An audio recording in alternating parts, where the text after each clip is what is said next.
2. So we're gonna look at Unit 2. It's a part that we have covered already in the workshops. So I'm going to run through it and quickly highlight a few items for you. So you would have submitted your first Unit 1's informal assessment earlier, and I hope everyone managed to submit it successfully.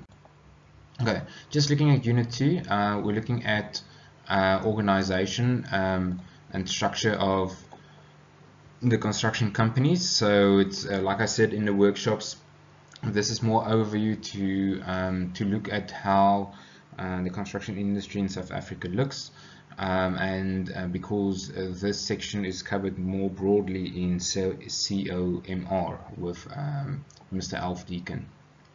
Okay, so we're going to look at the management principles, leadership styles, project teams, team building, the sizes of construction firms, and characteristics of firms. So we're going to focus on chapter 2 and 4 of the study material of the textbook. Okay, so first things first, here's a video that you guys can have a look at, and it's all about management and looking at how different perspectives are giving you different perspectives on different management styles. Okay, so getting into chapter 2, we look at contract planning. Chapter 2 is about the UK. So what we're trying to do here is to draw some similarities, and you will see that I've imported or highlighted some South African items in here as well. So chapter 2 is all about the UK contracts, and thus not that important, but however it defines a contract as a means to formalize the relationship between the contracting parties. Okay, so so you can go through that. I'm going to look at South African contracts as well. Which is applicable though is that the contracts in South Africa does ask for certain planning methods. So okay, this is important. The terms dictate what sort of program is used. Some contracts specify what information is needed. It may also dictate how the information is presented. Okay, for instance, your program, certain contracts ask for different information. For instance, the JBCC doesn't give very much detail of how your program should look, whereas the NEC has very specific guidelines. Okay, so just looking at the South African contracts, you probably know about this, and we've discussed this in the workshop. So we've got the JBCC, GCC, NEC, and FIDIC used in South Africa. The JCT is the one focused in the study guideline. I don't think any of you work on roads, but the Colto contract is still used in South Africa, especially the road builders still like to use it. And then there's other bespoke contracts, especially you guys in Midrand, that works with RDP housing and that type of things. Okay. Then the Construction Industry Development Board, just a couple of items. The CIDB endorses 4 contracts.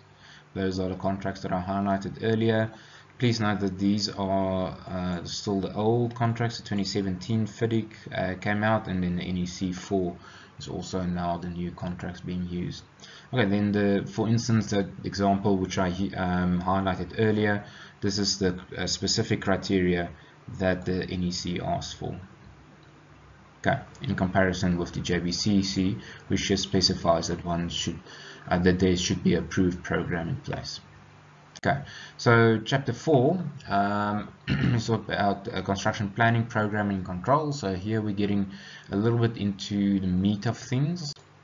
So construction planning, programming, and controls, foils 7 principles, very important. These principles for me, please have a look.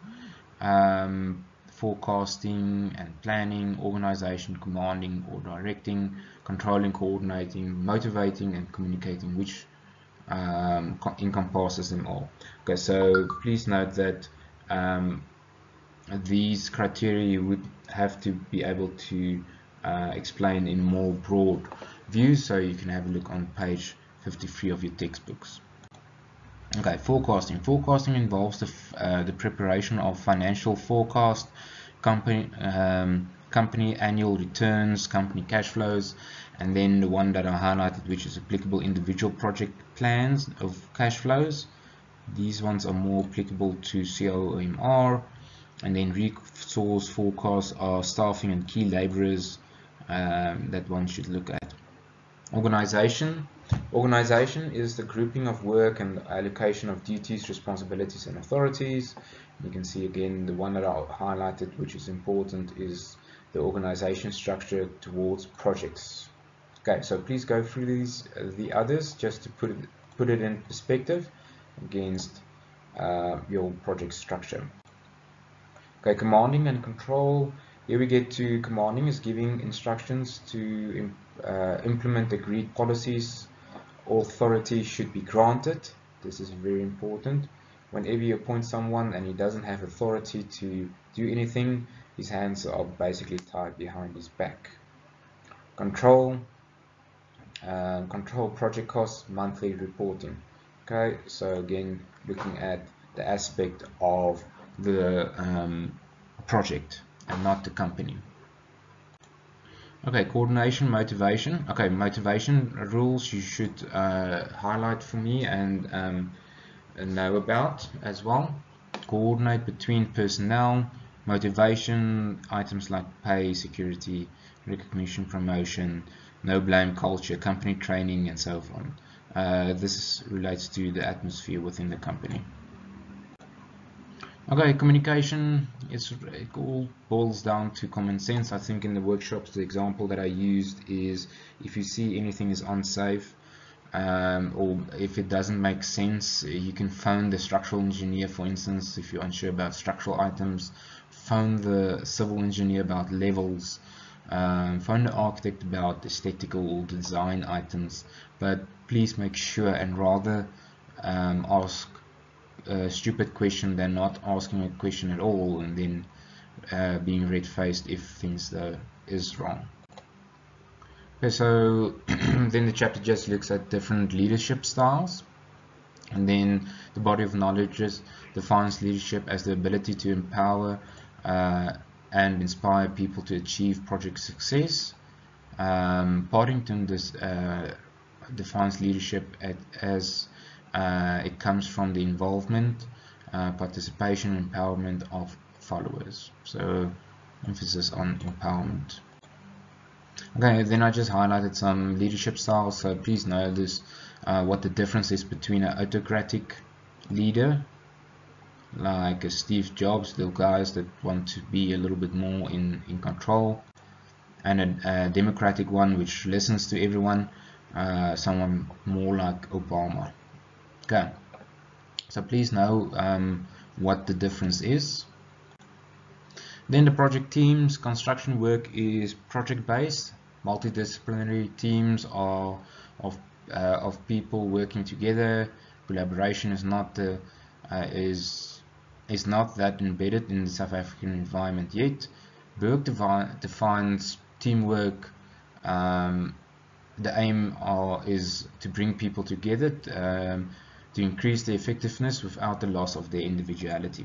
Okay, then the project management themes define it as teamwork is when people work collaboratively towards a common goal.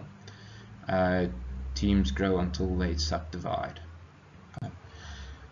Okay, just another thing on team building. Team building at base, construction teams are temporary. Usually they have a core team. Some people perform better as individuals. The comment about getting cold, wet and muddy has truth in it. It is about commitment. Okay, then just looking at the sizes. Okay, so you have small firms, fair size, large business, very large business. This is okay, then just a few examples. Small firms are the principal responsible for the principal is responsible for everything. Organized organizations according to functionality. Delegation may be a challenge for the principal, but basically you have two levels of management. You have the principal and then the implementation people, the construction site manager maybe, and the subcontractors. Okay, then looking at medium firms, a little bit more complex. You have policies that starts playing a role, safety, welfare, company controls and reporting, planning procedures, etc. Okay, so you've got your principal director, contract manager, construction managers, and then you've got your subcontractors underneath these guys, and then they basically your construction managers organization of subcontractors, resources, and individual project, short team, procedure, weekly report, and so on. That goes to the contracts manager, and he reports back to the director. Okay, the director usually focuses on financial, contract performance, client contracts, responsibility, and coordination. This is now for the contract manager. He has a certain role, looks at the reports, and makes decisions on what to be done. So you can see that's basically the trend. If you go to a larger program or organization, it's just exactly that the previous one, just escalated more. So there's more emphasis on specialization. Emphasis is placed on key dates, bonuses, etc. Okay, so please have a look at the specializations depending on what type of construction firm it is and how large the company is. Okay, the business unit approach is basically the same, but it's just your business is just divided into such a manner that the organization are divided according to the work and not within a region, but also countrywide. So the role of the business manager is taken by a senior construction manager, or it is shared between the construction manager and the senior QS. Okay, and it looks typically like this. Your business units usually divided in different units according to the work. Business unit 6 manager, you have your contracts manager, and you have project 1, project 2, project 3, project 4. So the units may be anything like looking at civil work or looking at building work. One might be roads or whatever. It depends on how your units are structured. Then in the very large firms may have a subdivision of that things, but this is more or less an example. You may have a Bloemfontein office in a central region, and then Kimberley Kuruman as one office, and the Bloemfontein region as another office. You have a manager for them, then you have a regional manager for each, and you've got the building managers, project managers, material coordination, site engineers, and so forth. And then they might between them share some functions. For instance, if the one has a professional QS on the one side, he may be used in either region to look at certain aspects, or if there's maybe contractual challenges or anything like that. Okay. Okay, so your large firms divisions are created to cater for different products, e.g. As listed on page 65 and 66. The divisions are created to group work of according to the functionality, project services, geographical location, customers, capital, and projects. And then some examples are given in page 68. Okay, and then the second part of that video of motivation you can have a look at. So you'll probably have watched both of them already. Okay, thank you, and that's unit 2. So yeah, please go through it. I'll post the informal assessment shortly for you guys. Thank you. Bye.